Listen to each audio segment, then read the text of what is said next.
Bueno, vamos a continuar con la unidad 4. Voy a hacer una versión más corta, más resumida, se voy a saltar algunas cosas, porque yo creo que en esta modalidad así virtual son demasiados temas como para que puedan, digamos, asimilarlo. Así que esta parte no la vamos a ver. Es el último circuito de polarización, pero es el que menos por ahí se usa, y la mayoría de los ejercicios, en realidad lo que tomo en los parciales no es esto, ni en los finales tampoco, así que no van a tener problemas. Lo comento rápidamente. Esta otra forma de polarizar un transitor, que bueno, la particularidad que tiene es que tiene una resistencia conectada entre el colector y la base. También se resuelve en forma similar. Se plantea la malla de entrada teniendo en cuenta, digamos, la malla, el camino de la malla teniendo en cuenta esta resistencia, y como siempre despejo la corriente de la malla de entrada, que en este caso es la corriente de base, y bueno, la malla de salida queda idéntica a lo que veníamos estudiando hasta ahora. Bueno, o sea que estos ejercicios no me los entreguen, no va a hacer falta. Bien, vamos a ver ahora otra configuración, digamos, de las que les mencioné cuando yo utilizo el transistor como amplificador, que por el momento mucho no vamos a entrar en detalle, porque la unidad 5 trata directamente de el transistor como amplificador en corriente alterna, pero acá vamos a ver algunas cosas referidas a la polarización. Ahora vamos a ver cómo polarizar, una de las formas, digamos, cómo polarizar un transistor en colector común, o también se lo llama emisor seguidor. Y lo primero que tengo que darme cuenta o mirar para ver en qué configuración está un transistor cuando está funcionando como amplificador es ver por dónde entra la señal y por dónde sale la señal en corriente alterna. Y la señal en corriente alterna, por lo general en estos amplificadores, está acoplada, o sea, ingresa al transistor a través de un capacitor, y la salida también. Yo tomo la señal a través de un capacitor. Y esto es así para que la tensión de continua que haya, por ejemplo, acá, en este punto, o acá, esta es la salida, ¿no? Y esta es la entrada. Si los niveles de tensiones que están acá no molesten, digamos, de alguna manera a la carga o al generador, porque la corriente continua no puede pasar a través de un capacitor. Una vez que el capacitor se carga, en corriente continua funciona como un circuito abierto. Bueno, acá vemos que entonces que la entrada, acá va la señal de alterna de entrada, no importa esta resistencia, va hasta la base. O sea, la señal entra por base, y la estoy tomando por emisor. O sea, el único terminal libre, que por lo general esta tierra, o dependiendo de la configuración puede haber alguna resistencia en el medio, pero el otro terminal ese que sobra es el común. En este caso entonces esto es colector común. Bien, como siempre, para analizar el circuito de corriente continua, lo que hago, considero que la impedancia que tienen los capacitores en corriente continua, que es infinita, un circuito abierto, redibujo el circuito, me queda algo así. Y como siempre, lo que hago, planteo la malla de entrada para despejar la corriente de entrada, que en este caso también es corriente de base, y después planteo una malla de salida para calcular la tensión colector emisor. Bueno, acá lo por ahí llamativo es que fíjense que la alimentación está a través del emisor y una fuente negativa. O sea, este punto, esto lo puedo ver como una batería, ¿no? Donde este es el negativo de la batería y el positivo está conectado a tierra.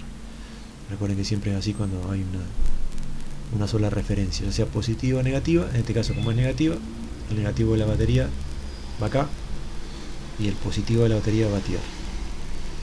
Bien, entonces planteo acá, como está dibujado, la malla de entrada. Me da una ecuación de este tipo. Acá el objetivo entonces es despejar esto, la corriente de entrada, pero también tengo la corriente de emisor, digamos, porque la malla también pasa por acá. Bueno, pero para expresar esto en función de la corriente de base, recuerdo esta expresión de acá, reemplazo, y ahora sí despejo la corriente de base. Fíjese que es similar a lo que veníamos usando siempre. Bueno, una vez que tengo la corriente de base, lo que hago es plantear la malla de salida. La malla de salida es muy simple, miren, si arranca de acá arriba, la tensión siempre del colector emisor va positiva, más positiva de este lado que de este, entonces menos tensión colector emisor, menos la caída de esta, y esto es corriente de emisor por resistencia, y acá sí, más esta tensión que es la tensión de batería, porque bueno, acá subo un potencial, igual a 0. Acá lo que hago, despejo esto, y me queda la tensión colector emisor en función de la corriente de emisor. Pero como yo conozco la corriente de base y conozco esta relación de acá, tranquilamente puedo entonces calcular esto. Y con este dato y este dato ya puedo sacar el punto de polarización en las curvas de salida, con lo mismo que veníamos haciendo hasta ahora. Bien, acá sí hay un ejercicio, es simplemente plantear las ecuaciones. No es solamente acordarse de memoria de esta fórmula, sino plantear, dibujar primero el circuito equivalente de corriente continua, después plantear la malla de entrada, despejar la corriente de base y plantear la malla de salida y calcular la tensión colector emisor. Bien, este sí está para que lo hagan ustedes. Bueno, otra configuración, base común, la misma regla que vimos recién. Bueno, ¿por dónde entra la señal? La señal entra por emisor, dice V sub I por emisor. ¿Por dónde sale la señal? Bueno, miro acá, sigo el camino, sale por colector. Lo único que me queda en común es la base, acá está bastante obvio, entonces esto es base común. Los detalles de esta configuración, o sea, todo lo que dice acá y lo que decía por acá, que lo pasé rápido por alto, lo vamos a ver en detalle en la unidad que viene. Acá vamos a centrarnos en calcular el punto de polarización. Bueno, base común, entonces, malla de entrada, o sea, la malla de entrada es la malla que involucra la entrada por emisor, entonces planteo una malla así acá. Esto no es un circuito práctico porque tiene dos baterías, pero de todas maneras aplica el concepto de malla de entrada. Malla de entrada, despejo la corriente de entrada, que en este caso es la corriente de emisor. Bien, una vez que tengo la corriente de emisor, tengo dos opciones acá. Depende de lo que yo quiera calcular. Planteo la malla de salida, que es esta, que está acá, y me va a dar esta ecuación. Y con esta ecuación despejo la tensión base, colector base, esta que está acá. Esta tensión me va a dar esto. Acá puedo considerar que esta corriente es aproximadamente igual a la del emisor, todo lo que habíamos visto. Y directamente acá tengo este dato, ¿no? La corriente de colector o la de emisor es la que ya calculé. Y con ese dato yo calculo esto. Bien, ahora si yo quiero saber cuánto vale la tensión colector emisor, acá sí tengo dos caminos. Puedo plantear toda esta malla así por afuera, queda todo esto, que es algo bastante un poco más largo, digamos. Y si no, puedo tener en cuenta que qué tensión tengo acá y qué tensión tengo acá, siempre respecto de tierra. Por ejemplo, entre este punto y tierra tengo 0,6 volt. En realidad el 0,6 es siempre apuntando a la base, porque esto es un transistor que me requiere que la base sea más positiva que es un NPN, ¿no? O sea, esta flechita apunta para acá arriba. Por definición siempre, cuando está en la zona activa, acá hay 0,7 volt. O sea, esto es menos 0,7 respecto de tierra. Y esta tensión de acá la acabé de calcular acá, respecto de tierra. Entonces, si yo conozco este punto y conozco este punto, hago la diferencia, hago esto menos esto, y me va a dar la tensión colector emisor. También, si lo quiero. Y si no, planteo la malla, y esta por acá afuera, que va a ser todo esto que está acá, y me da también, me debería dar el mismo resultado. Bueno, para practicar hay un ejercicio, también plantear malla de entrada, malla de salida, la malla externa o hacer el cálculo que les comenté recién. Tienen el beta, tienen todos los datos como para poder realizarlo. Bueno, ahora sí vamos a ver un circuito práctico de base común, que es este que está acá. Parece algo hiper complicado, pero van a ver que no es tan así. ¿Cómo me doy cuenta que es un circuito que está en base común? aplico lo que les comenté recién. Me pregunto, la tensión de entrada, la señal de entrada, ¿qué es esto? ¿A dónde va? ¿Por dónde entra el circuito? Bueno, a través de esto, que es la resistencia de entrada, el capacitor de acoplamiento entra al emisor. Bien. La salida, ¿de dónde la estoy tomando yo? Bueno, esta es la resistencia de carga. Y esto que dice V sub O es la tensión que me sirve a mí, a la salida. A través de este capacitor la estoy tomando del colector. O sea que el único terminal que me queda libre es la base. Esto es un base común. Y acá en principio la base no estaría directamente conectada a tierra, o al menos lo que se ve en principio es que este punto tiene un capacitor a tierra. O sea que en corriente continua no está conectada a tierra, pero lo importante es ver qué pasa en corriente alterna. En corriente alterna sí está conectado a tierra. ¿Por qué? Porque este capacitor, a la frecuencia de trabajo, tiene una resistencia muy baja, en realidad es una impedancia muy baja, que pone prácticamente este punto a tierra, por lo tanto pone la base a tierra. Entonces ahí sí, cierra un poco más de que la base, esto es un base común y está conectado a tierra. Bueno, pero por ahora nos vamos a centrar en el circuito de corriente continua. El circuito de corriente continua, lo que hago, considero todos los capacitores como un circuito abierto. Esto, si está circuito abierto, todo esto no me molesta. Si es un circuito abierto, todo esto no me molesta. Si es un circuito abierto, esto tampoco me molesta. Bueno, ¿qué hago? Redibujo el circuito para poder dibujarlo de la manera similar a esta, ¿no?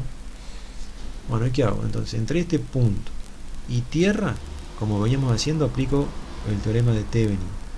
Reduzco todo lo que haya de entre este punto y tierra a una fuente de corriente continua, de tensión y una resistencia en serie. Y lo redibujo, pero lo redibujo así, de esta manera. Esto es la resistencia de Thevenin y la tensión de Thevenin. Bueno, y después, ¿qué hago? Entre el emisor y tierra, está muy clarito acá que hay un K. No dibujo acá, esto es RE. Y entre el colector y tierra tengo esta resistencia y la batería. Y la dibujo también, puedo dibujarla de la forma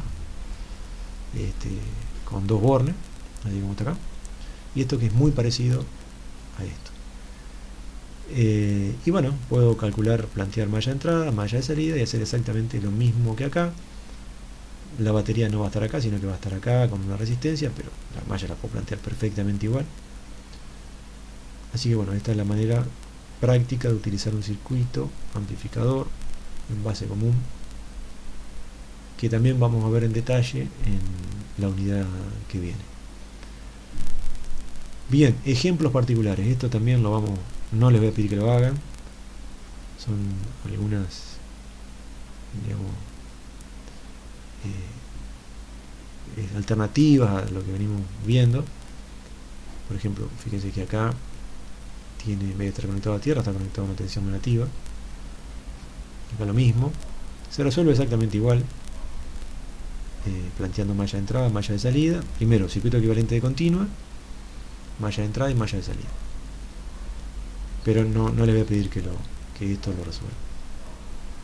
Bueno, ahora sí vamos a pasar a algo que es bastante diferente de lo que venimos viendo, que es diseño de circuitos de polarización, porque hasta ahora lo que venimos haciendo es verificación, es decir, tengo un circuito con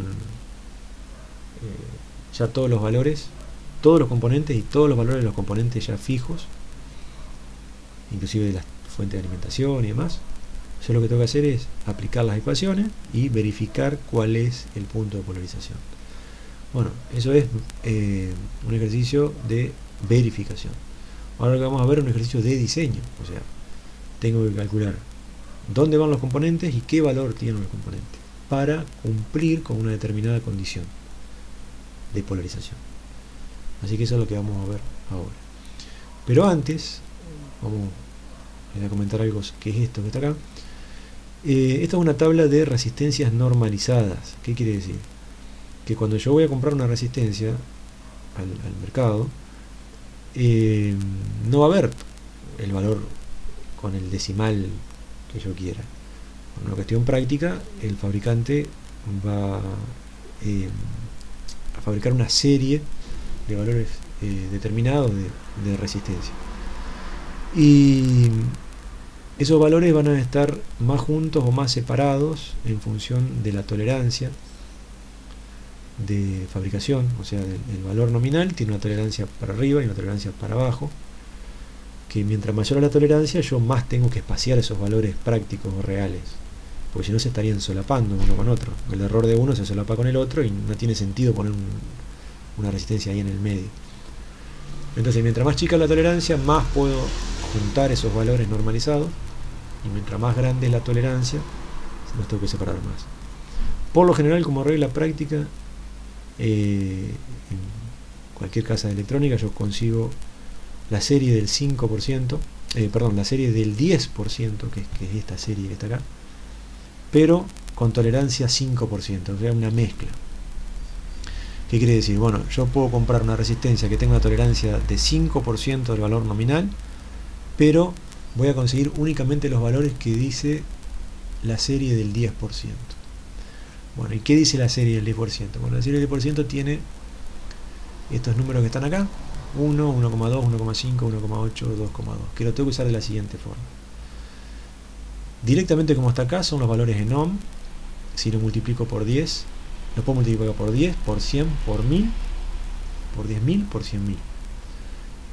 Y esto me dice que todos estos valores los voy a conseguir. Por ejemplo, si yo quiero 47K, va a existir porque la serie comprende el 4,7. Si lo multiplico por 10.000 me da 47K, o sea, el valor 47K va a existir. Y lo voy a conseguir con una tolerancia del 5%, o sea, esa resistencia puede tener 4,7 más 5% o 4,7K menos 5%. Pero la serie es este renglón que está acá.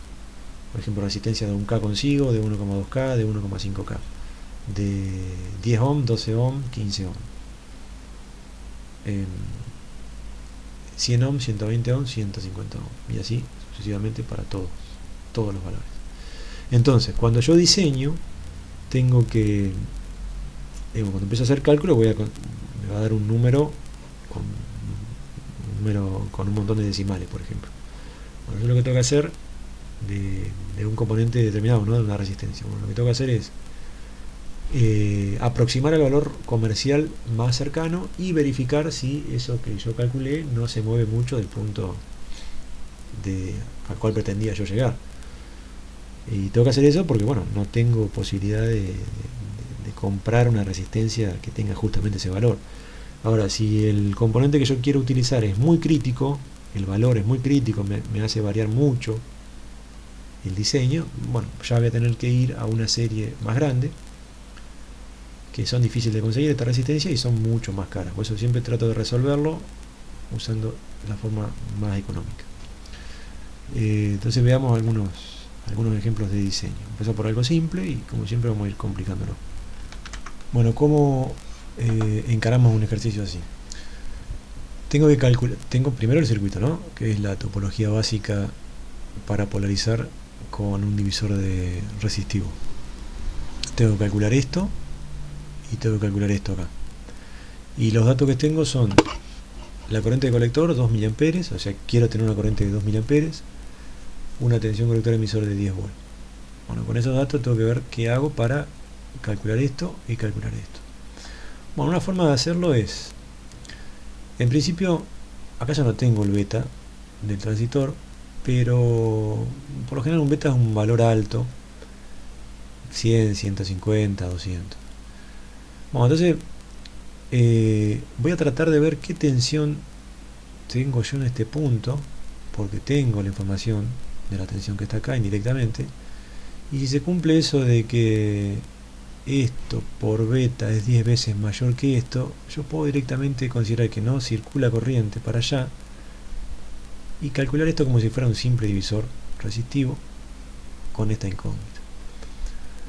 Ya vamos a ver un poco más en detalle eso. Ahora, como no tengo el beta, digo, bueno, supongo que el beta vale 100. Entonces 1,2 por 100 son 120. ¿Es mayor que 10 veces esto? No. Bueno, supongo que vale 150. Con 150 me da justito, me da que son iguales. Por lo tanto, esta forma de resolverlo sirve para un transistor que tenga un beta como mínimo de 150.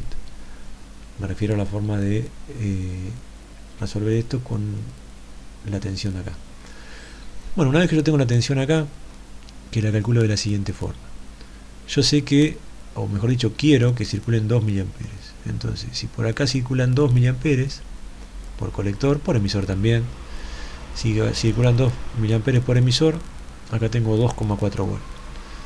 Acá tengo una caída de 0,7, o sea, 2,4 más 0,7 me da 3,1 volt acá. Esa es la forma de calcularlo. Y como se cumple esto, esa regla práctica, yo puedo usar el método aproximado y decir, bueno, ¿qué resistencia tengo que poner acá para que acá haya 3,1 volt? Bueno, eso lo voy a aprovechar la fórmula que está acá en el libro. Este es el mismo ejercicio. Y bueno, la tensión acá en la base va a ser la que me diga el divisor resistivo. El divisor resistivo se calcula de esta manera. R2, que es esta, por la tensión BCC sobre la suma de las dos. Me queda esta ecuación que está acá. La esfuerzo para que valga 3,1. Y pongo los valores conocidos, que es R2 y BCC. Entonces me queda este renglón de acá, donde tengo que despejar R1. Bueno, es un poco de matemática, despejo R1 y me da 86,52K, que después tendré que ver cuál es el valor más cercano, real. Y ahí ya tengo resuelto esto. Bueno, ¿cómo resuelvo esto? ¿Qué valor va acá? Bueno, una forma de hacerlo es preguntarse qué tensión hay acá en este punto. Y si yo sé qué tensión hay acá y conozco esta, conozco la diferencia, o sea, la caída que hay en la resistencia, y además conozco que tienen que pasar 2 mA. Entonces, por ley de Ohm, es B sobre R, calculo B, lo conozco, porque si conozco este punto acá, conozco B, la caída. B sobre R tiene que ser igual a 2 mA. Entonces ahí despejo RC. ¿Cómo calculo esta tensión de acá? Bueno, si acá circulan 2 mA, acá tengo 2,4 volt. Y acá tengo una caída que la conozco porque me dicen quiero que haya 10 volt. Apunta para arriba, como siempre en los NPN. Entonces tengo 2,4 más 10, acá hay 12,4 volt. Si acá hay 12,4 y acá hay 18, acá va a haber una caída que va a ser de, bueno, lo que dé esta cuenta acá, la divido por 2 mA y me da el valor de resistencia. Bueno, intenten hacerlo ustedes solos, ese ejercicio, primero sin mirar el libro y después como siempre. Bueno, vamos a ver acá qué tenemos. Bueno, este ejercicio que está acá, tenemos que mirar el circuito de acá. Bueno, dice la corriente de colector es la mitad de la corriente de saturación. Me dan la corriente de saturación, 8 mA. Por lo tanto la de colector son 4. Me dicen que tiene que haber 18 volt acá en el colector, y que además el transistor tiene un beta de 110. Calcular esta y esta resistencia. Bueno, acá yo tengo que hacer algo parecido a lo que hice antes, pero no tengo, este valor no lo conozco. Fíjense que acá sí lo estaba, y con la corriente puedo sacar la tensión, y sumando esta, la tensión de acá. Bueno, en estos casos lo que tengo que hacer es usar una regla práctica de diseño que dice que la tensión sobre la resistencia de emisor, en este tipo de circuito, acá también, tiene que estar dentro de este rango. O sea, un cuarto de BCC menor que un cuarto de BCC y mayor que un décimo de BCC, como regla de diseño. Bueno, puedo elegir cualquier valor dentro de este rango, suponiendo que sea un décimo de BCC, 3 volt, por ejemplo, mayor que un décimo. Puedo decir que acá puedo considerar que hay 3 volt. Entonces con ese dato y la corriente que tiene que circular por acá, que va a ser aproximadamente igual a la del colector, de 4 mA, ya puedo calcular esta resistencia de acá. Ya tengo esto calculado. Bien, después para calcular esta que está acá, con esta tensión directamente y esta, ya puedo, y la corriente además, puedo calcular esta. También ya con eso me quedó fija la tensión colector emisor, si la quiero verificar. 3 volt y 18 acá, bueno, acá tiene que haber 15. Bien, ahora, ¿cómo calculo esto? Bueno, también, acá tengo, por ejemplo, 3 volt, ustedes pueden elegir cualquiera. 0,7 acá, o sea, acá tengo 3,7. Si yo tengo 3,7 acá y 28 acá, si supiese el valor de corriente, también por ley de Ohm puedo calcular esto. Bien, y el valor de corriente lo puedo calcular, porque si yo conozco la corriente de colector y tengo el beta, y sé que la corriente de colector es beta veces la corriente de base, bueno, de ahí despejo la corriente de base y tengo todos los datos como para calcularlo. Bien, se los dejo para que lo resuelvan. Este que está acá dice determinar los valores de la resistencia, esta y esta, para tener 10 volt acá, colector emisor 10 volt y 2 mA de acá. Bueno, en principio, salvo por los capacitores, el ejercicio es idéntico a este. Con los capacitores ya hablamos montones de veces qué es lo que tenemos que hacer, así que este ejercicio, y considerando esta regla, también lo pueden resolver. Bueno, ahora sí, otro ejercicio también completo. Bien, también similar a todos, la única a los que estaban acá arriba, la única diferencia es esto que está acá. Bueno, primero calculo la resistencia de emisor, tomando un décimo o lo que sea dentro de este rango. La corriente de colector me la indican acá, que tiene que ser de 10 mA. Calculo esto.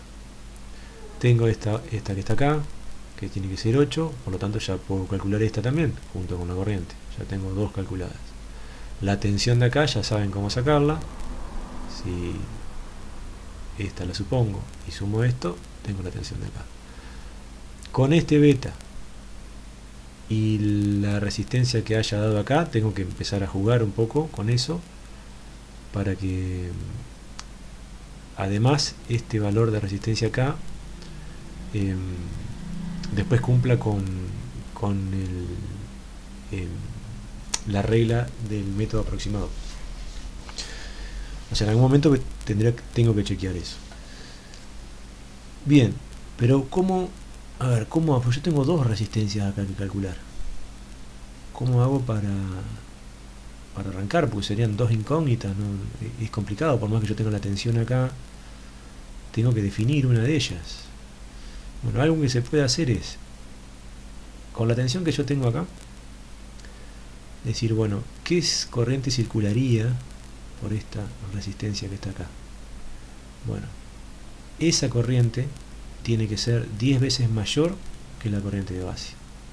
Ya con eso alcanzaría para después, cuando yo chequee eso, la regla práctica del método aproximado, con eso alcanzaría. Y si no alcanza, lo voy ajustando cada vez un poquito más. O sea, en vez de 10 veces, 15 veces, hasta que es un trabajo de ajuste, ¿no? A ver, lo hago un poco más más en detalle. Bueno, vamos a poner que yo acá elijo 3 volt, que es un poquito más grande que un décimo. Tiene que ser un cuarto sería 5, tiene que ser menor que 5 y mayor que 2. Elijo 3 también. Bueno, veo que resistencia sale de hacer la cuenta con 3 volt y 10 mA. Por acá. Sumo 0,7, me va a dar 3,7 volt acá. Bien, con 3,7 volt, ¿qué corriente viene por acá? La dejo ahí en pausa. ¿Cuánta corriente va para allá? Bueno, eso sí lo puedo calcular, porque tengo el beta mínimo, y tengo la corriente que va por acá. Esto dividido 80 es la corriente que entra acá. ¿Por qué? Porque la corriente de base es beta veces la corriente de colector. Bien, entonces esta corriente tiene que ser, dijimos, 10 veces más chica que esta, o esta que está acá tiene que ser 10 veces más grande que esta. Entonces, si yo conozco esta, también voy a conocer esta corriente que viene por acá. Si conozco la corriente y conozco la tensión, que dijimos que es 3,7, ya puedo calcular esto. Y con este valor calculado estoy en este caso. Acá. Así que bueno, eso es las ayudas que les puedo dar. Espero que no se haya enredado mucho, pero creo que se entendió. Y bueno, a resolverlo, a tratar de poder resolverlo solos. Siempre acuérdense de este libro o sin ningún problema me pueden mandar una consulta. Bueno, esto que queda junto con el espejo de corriente no lo vamos a ver, pero con esto, con el transistor de conmutación, lo vamos a dejar para un próximo video. Así que terminamos este video, lo terminamos acá.